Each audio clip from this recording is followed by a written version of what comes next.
Attention, Falcons Nation! Drop everything you're doing right now because what just exploded in Flowery Branch is going to shake this franchise to its core. You know that moment when the football universe turns completely upside down? When devastating news might be the key to our glory? That's exactly where we're standing right now. Our defense just got hit by a bombshell that no one saw coming. Brace yourselves because this is insane. Remember that monster linebacker who humiliated the Saints last season? The guy who made their fans cry in despair? Well, he's at the center of a hurricane that's making our head coach sweat bullets. And when an NFL coach starts stuttering at press conferences, friends, you know it's gotten serious. But wait! Before I reveal what's really going on behind closed doors in Flowery Branch, I need you to join our Falcons family. Smash that subscribe button right now and ring that notification bell because what I'm about to share could change everything about how we see this season. Only true Falcons will appreciate what's coming next, and I promise you don't want to miss a single update. Are you ready to rise up with us? Hit subscribe and let's dive into this bombshell together. Understanding what's at stake. Let's rewind for a second and talk about why this matters so much. Last season, we watched our defense struggle at times, show flashes of brilliance at others, and leave us all wondering what could have been if we just stayed healthy. We saw games where our linebackers looked like Pro Bowlers, and games where they looked like they were playing in quicksand. But there was one game, one magical, unforgettable game that showed us what this defense could be. Week 4 against the Saints. If you were there, if you watched it, you know exactly what I'm talking about. It was the kind of performance that makes you believe in destiny, in momentum, in the power of one player to change everything. And that player? Troy Anderson. Remember that name, because it's about to become the center of the biggest story of our training camp. The bombshell that changes everything.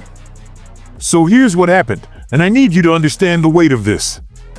Troy Anderson, our second-round pick from 2022, the Montana State product who was supposed to be the future of our linebacker core, just landed on the physically unable to perform list. The PUP list.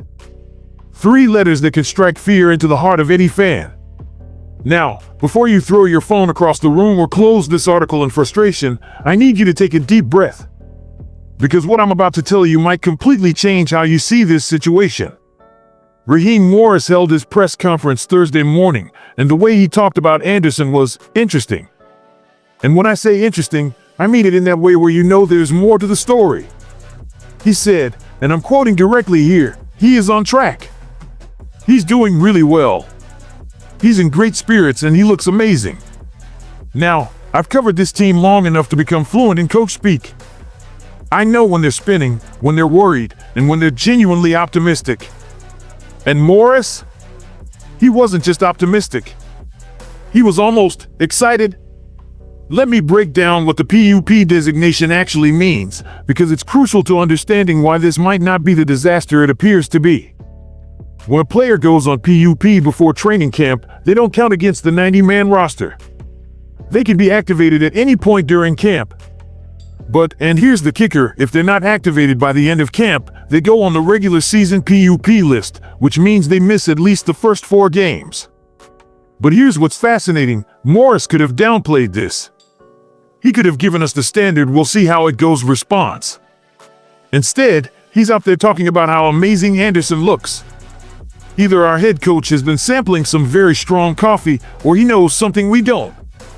And then there's this quote that made me sit up straight. I think it is a deeper group than it was. It's a healthier group than it was. So, I think it's not talked about because of the health of the guys coming back. Deeper? Healthier? With our potential defensive cornerstone on the sideline? That's when I knew there was more to this story. This is where Divine Deablo enters the picture, and folks, this might be the most underrated signing of our entire offseason. When we picked him up in free agency, most people yawned. Another depth signing, they said. Insurance policy, they said. But Morris has been talking about Deablo differently. Listen to what he said back in the spring. I've been really pleased with what he's done, Divine. I've been really pleased with the character, really pleased in how he's fit into our football team. I've been really pleased how our locker room has accepted him and brought him in and really embraced him. That's not how you talk about a backup. That's how you talk about a starter. That's how you talk about a leader. And suddenly, with Anderson sidelined, Debo isn't just competing for a roster spot, he's potentially stepping into a starting role alongside Caden Ellis. Now, let's talk about that Saints game, because it's central to understanding everything.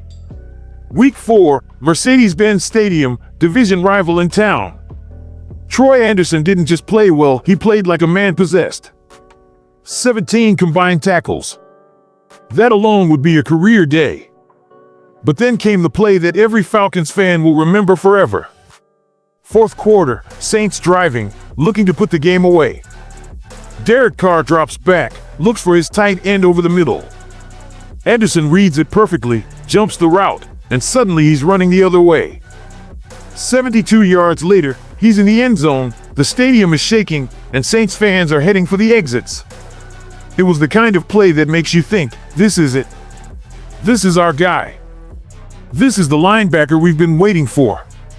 But football is a cruel game sometimes. On one of the final drives of that same game, Anderson went down.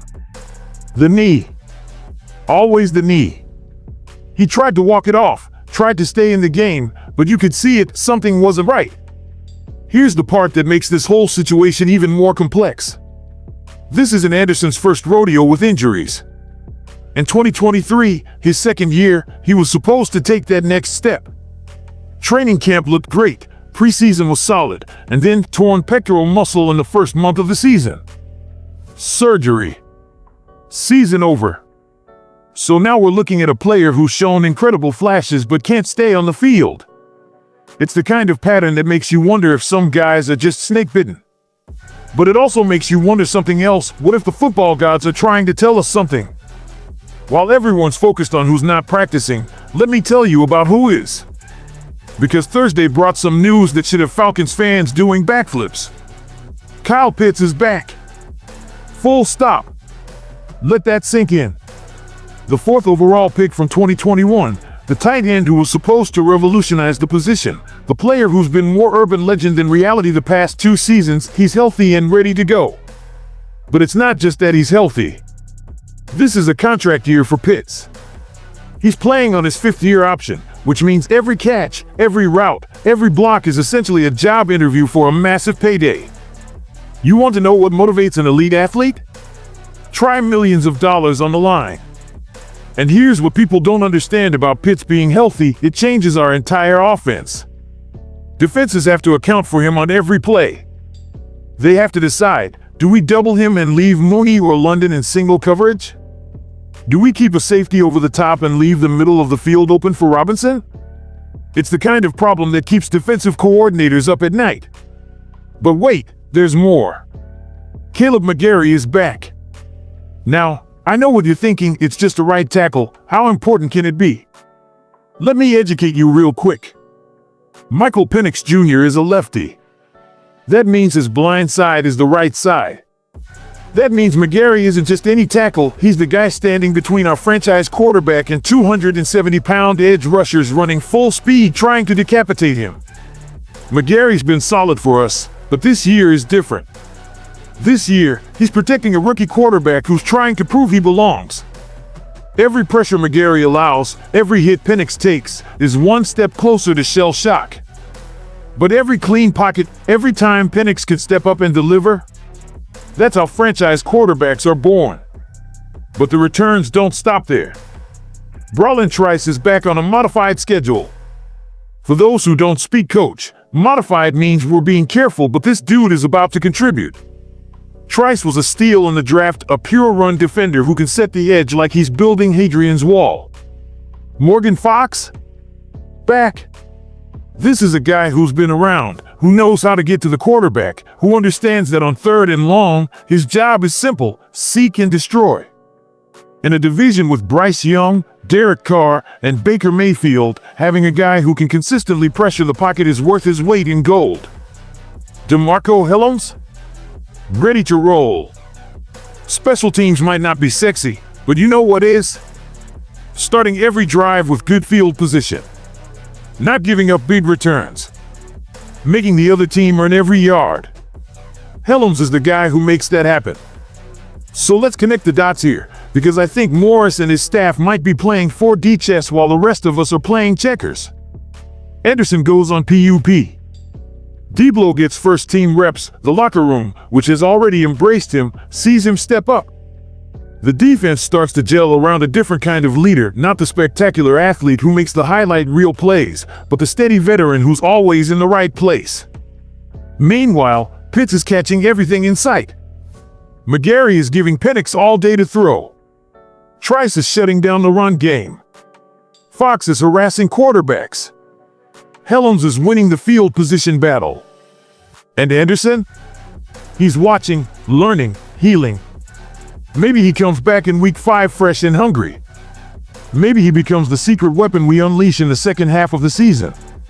Or maybe, just maybe, we discover we don't need him as desperately as we thought. Here's what I think is really happening in Flowery Branch. Morris and his staff have been handed lemons, and they're not just making lemonade, they're opening a whole beverage company. They're taking a potential disaster and turning it into an opportunity. Maybe Diblo surprises everyone. Maybe our defense is actually better with a veteran presence in the middle. Maybe getting our offensive weapons back healthy matters more than one linebacker. Maybe Anderson comes back in October and provides the spark that carries us through the stretch run. Or maybe none of that happens. Maybe this is just another chapter in the long book of Falcons what-ifs. But you know what? I've been watching this team for a long time, and something feels different this year. The confidence from Morris isn't fake. The energy at camp is real. The pieces are there. We just need to put them together in a way nobody's expecting. And sometimes, just sometimes, that's when magic happens. So buckle up, Falcons Nation. This season is already throwing us curveballs, and we haven't even put on pads yet. But I've got a feeling that when we look back on this moment in January, we're going to realize it was the beginning of something special. Because that's what this team does.